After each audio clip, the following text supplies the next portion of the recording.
Thanks so much for this community and so much on a volunteer basis, and I just can't say enough about his contribution to this. And also thank you to everyone here for coming tonight, taking time out of your busy weeks. I think we've got a very impressive panel tonight talking about blockchain technology from a number of different perspectives. And so one of the things I want to sort of keep in mind tonight, I know we have a lot of different types of experience in the crowd, from people who are just learning about the technology on up to people who are developing the technology and actually working with it as part of their normal jobs. And in that latter group, I want to introduce our first speaker. Our first speaker is the author of a book with a long enough name that I wasn't going to memorize it. It's Blockchain Blueprint for a New Economy. And she's an economic theorist at Purdue University. We're really happy to have Melanie Swan tonight. Thank you, Melanie. How are you? Yeah, doing well today? My slides are available online at slideshare.net/Moldavaga. I'm very excited to be with you, speaking about one of my favorite things, blockchain technology, especially in a group with such forward thinkers. So it's really a treat for me to be with you.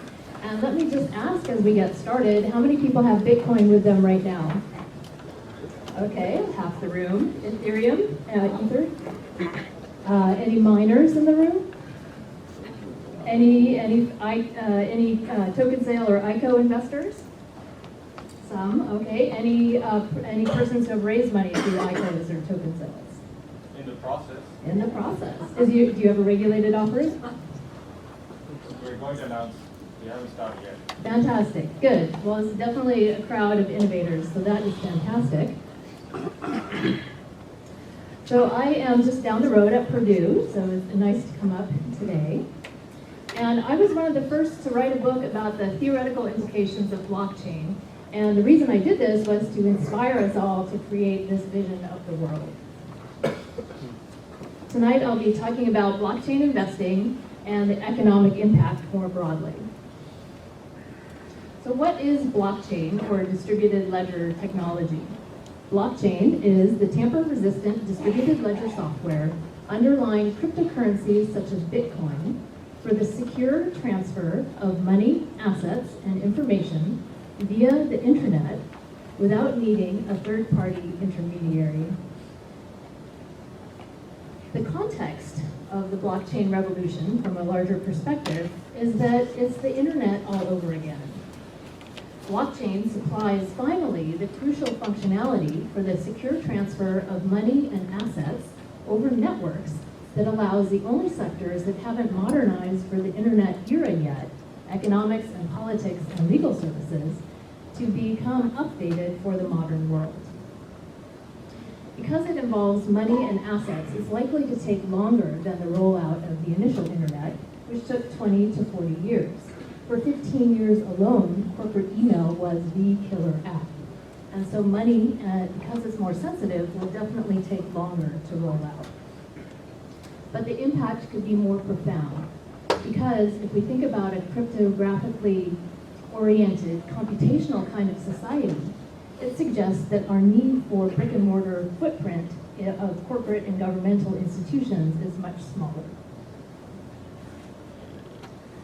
The blockchain investment thesis I would like to propose is that the market is becoming decidedly more institutional.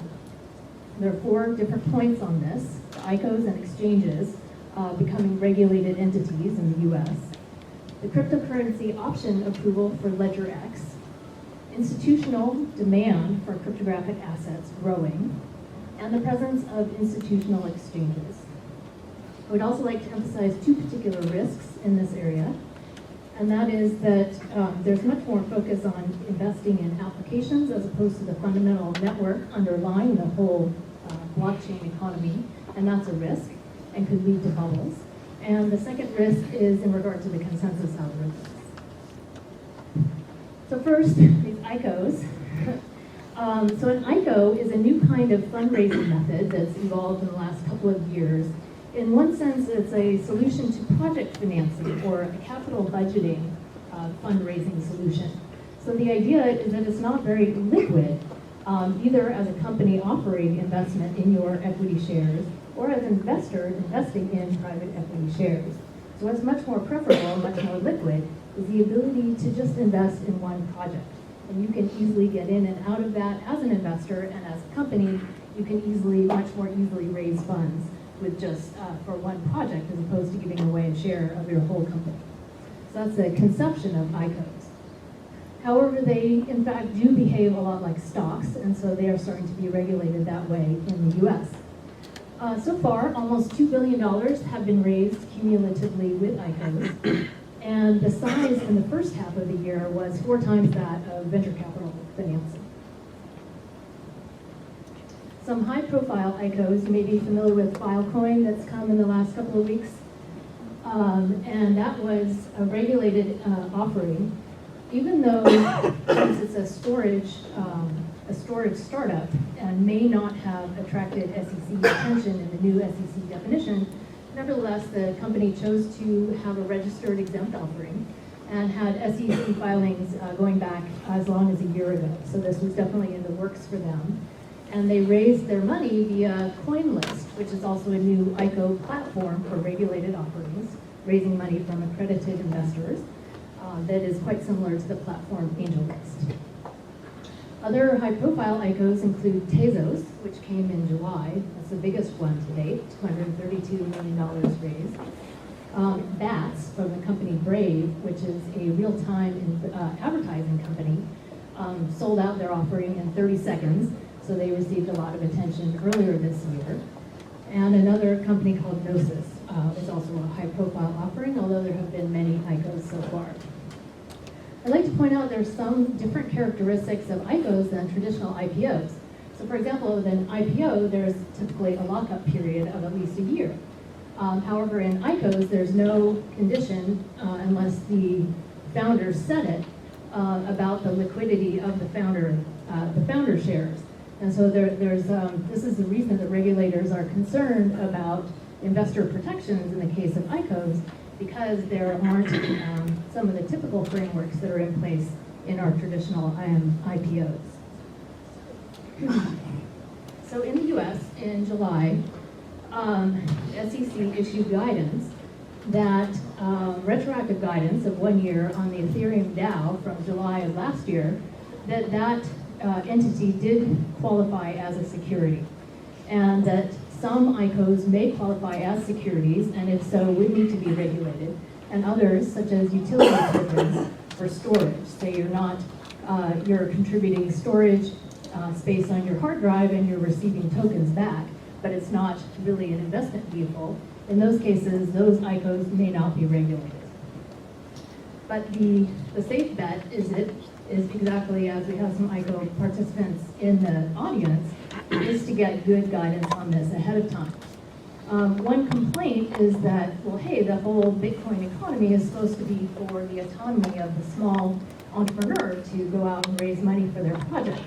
And so I think in this gap, when the SEC has finally issued some guidance that's very helpful to know what they're thinking, and it's not prohibitory as much as supportive and definitely contemplative, that virtual entities and virtual currencies are an important fundamental new thing that's here to stay. That's the tone of the SEC language in all of their announcements.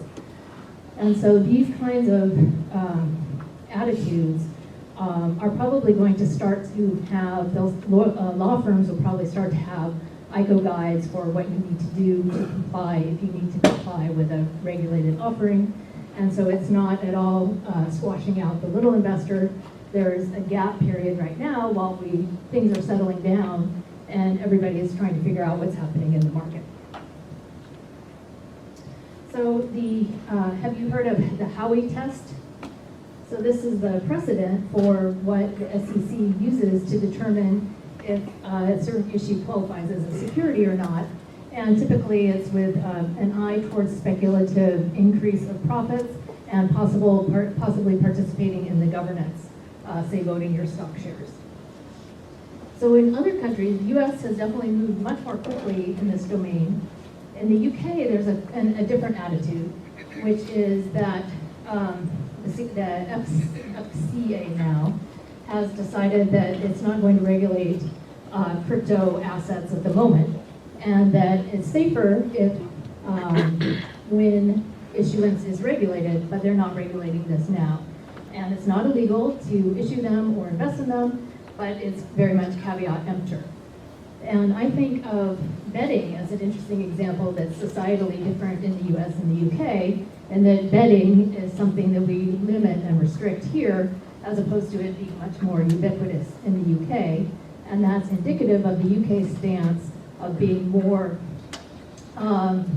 leaving it more to the individual to decide whether to issue or invest in these kinds of things.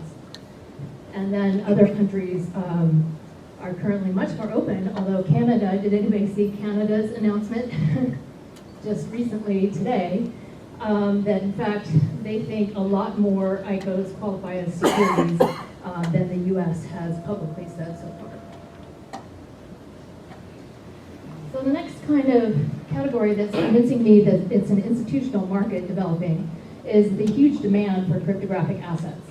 So one estimate is that the current market cap of cryptographic assets is 150 billion and possibly growing to 2 trillion in 10 years. That's one forecast.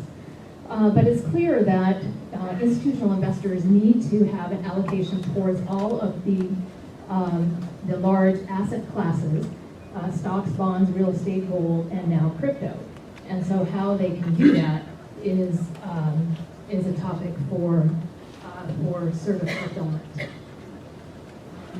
So then, have people been following the LedgerX options approval? So this is pretty exciting because it's so difficult to invest in cryptocurrencies that the moment the SIBO or their regulated options listed may be a very accessible means for institutional investors to take positions and get exposure in cryptocurrencies. So New York-based LedgerX has received CFTC approval to start to offer options on crypto securities, and they are expected to do that later this year. So let's look at the relative size of these, of the cryptocurrency market, which indeed the total market cap of cryptocurrencies is about 150 billion, and that half of that roughly is Bitcoin. The market cap is 68 billion. And that compares to the S&P 500, which is 22 trillion in market cap, or the US GDP, which is 18.8 trillion. So Bitcoin, cryptocurrencies are still a few orders of magnitude away from that. But nevertheless, Bitcoin at a $68 billion market cap is about the size of a 70th top country, as the size of the economy of the Dominican Republic or Kenya. So in terms of investing, one argument I'd like to make, a lot of people are worried that Bitcoin is now at 4,300, they completely missed out, it's too late, how can they get exposure to this asset class? And so I would offer to you that one way that we get default exposure to blockchain is by investing in the typical S&P 500 or mutual funds that we already are. And the benefit of this is just like emerging market investments, we may want international and emerging market exposure, but if we recall that 50% of S&P revenue comes from overseas markets, we are already getting international exposure built in. And likewise, the argument I make to you with blockchain is that every company in the world right now is trying to figure out what should we be doing with blockchain. And so one way to invest in blockchain is investing companies that are themselves investing in blockchain. And further, one of the benefits of that is that we can free ride the selection process. So we can depend on companies to try out the tech. We didn't have to depend on ourselves to figure out which is best. Or, of course, you may wish to have direct cryptographic asset exposure. And the idea here would be to invest with black swan money. Does anybody know what I'm talking about with that? So this is the idea from Nassim Nicholas Taleb, that we want to only invest black swan money, a small percentage of our portfolio, for the upside black swan, the outsized potential returns, and control ourselves against downside exposure. Then my fourth argument for why Bitcoin and blockchain is becoming an institutional market is the growing presence of exchanges catering to institutional needs. So this is for large position taking on the order of $20 million and up, and the ability to do a lot of large investor types of services like credit risk hedging. So there are several risks with blockchain, and I'm not, this is a general list, I'm not particularly, I think there are answers for all of these in the areas of technology, perception, and regulatory risk. There are known risks, and there are some solutions. I'd like to focus on two big risks I see right now, which is the possibility that we're putting the cart before the horse. So the blockchain network infrastructure is still immature. And this is a lesson that we had in the dot-com boom, that we mistake a clear view for a short distance, but we didn't get all the puzzle pieces there in place yet. And so I'm worried that this may be the case with blockchain right now. And then the other potential technical risk is in regard to the consensus algorithm. So if we really want to get to Visa scale transaction processing, which is on the order of 2,000 transactions per second, as opposed to Bitcoin right now, which is 7 transactions per second, we are going to need an alternative consensus mechanism. So this slide talks about the first risk, which is, the whole story is TCP/IP. So with the internet, we spent decades perfecting TCP/IP. It was the infrastructure, the plumbing, not very sexy, but once that was in place, then the internet could go. Likewise, we need to do this with blockchain, and because it's money, it's even more important. And so the worry is that everybody likes to fund the shiny new app, and we get it. Land titling, of course, it makes a lot of sense, but not until the whole infrastructure is in place. And so that's one reason there could be bubbles as we progress in the blockchain economy. This chart just shows the Visa scale processing that it's the 2,000 transactions per second, and Bitcoin is 7 transactions per second currently. And so technically, the consensus algorithm is extremely important. So proof of work is how the Bitcoin blockchain functions currently, but it's expensive. And so many people, many thinkers in the space are proposing proof of stake and using proof of stake. However, this is a complicated scheme of multi-tier voting by staked participants in the network. And so I propose to you that what might be better is a purely computationally based system, and that is a focus of research. For example, using mathematical tools like complexity analysis, Brownian motion, and entropy to perhaps have different solutions to the Byzantine fault tolerance problem. Okay. So what's exciting, the economic implications of blockchain are that if we look at the coin market cap of the biggest coins, we see that it's actually a picture of the economy. It's not just crypto finance, but there are healthcare, storage, technology platform companies. It starts to look like all of the different segments in the GDP. And so I propose that we could think about there having been 2 fundamental eras of network computing. The first is transferring transferring information through the simple networks, and now we're starting to transfer value through smart networks. The reason that decentralization is important is because it doesn't scale if it's in a hierarchical system. And so to really tackle global worldwide problems, we're going to need decentralized models. So blockchain could be like the next kind of leapfrog technology, where just as with cell phones, it didn't mean that we should continue building out copper networks everywhere worldwide. Similarly, with blockchain, digital finance suggests that we don't need to build out brick and mortar banks every last mile of the world when we can have digital banking services on our phones.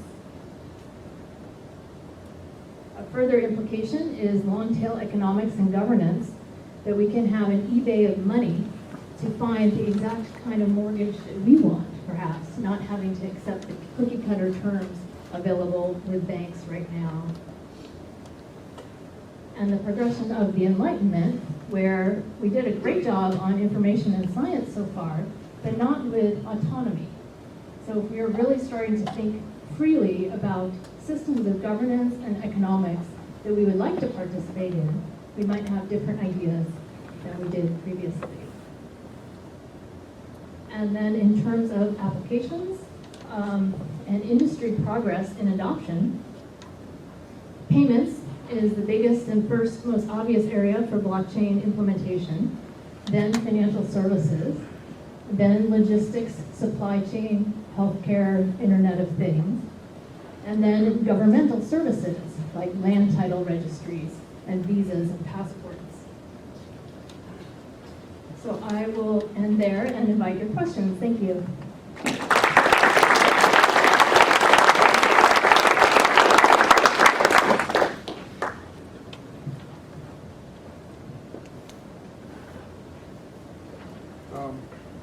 Do you think there's any risk of currency manipulation for smaller cap cryptocurrencies?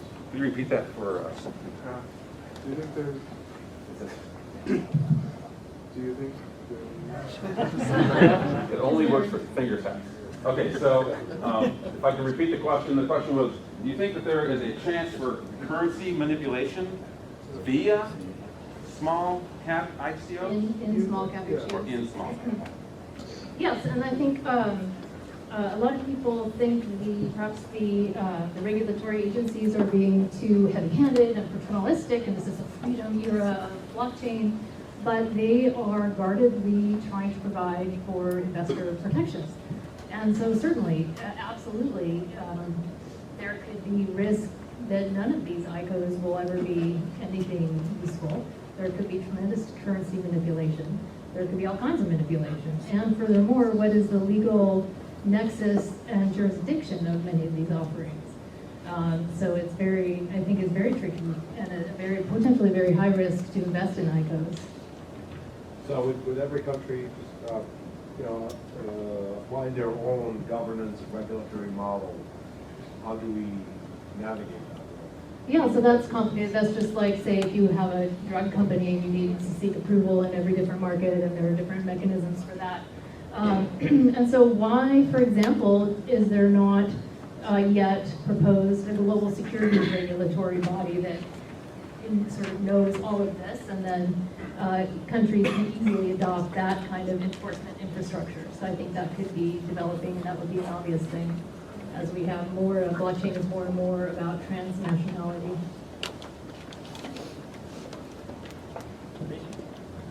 Yeah. What's your point of view on Tango technology, IOTA, ICO? Because the scalability problem is already solved, right? My opinion on which kind of technology with Tango. Tango? Tango. It's Or the IOTA. IOTA. It's a distributed Oh, acyclic IOTA. graph. It's a different type of consensus. Yes, I think, I don't have a specific view on the technical aspects of that, but I think that proof of stake is not going to work. And so I support other kinds Yeah, of things. it's not proof of stake. You had mentioned once Yeah. about the transaction amount, and the problem is just solved already. Oh, okay. Okay, thank you. It only works when you hit it. Thank you very much, Melanie. That was a really great.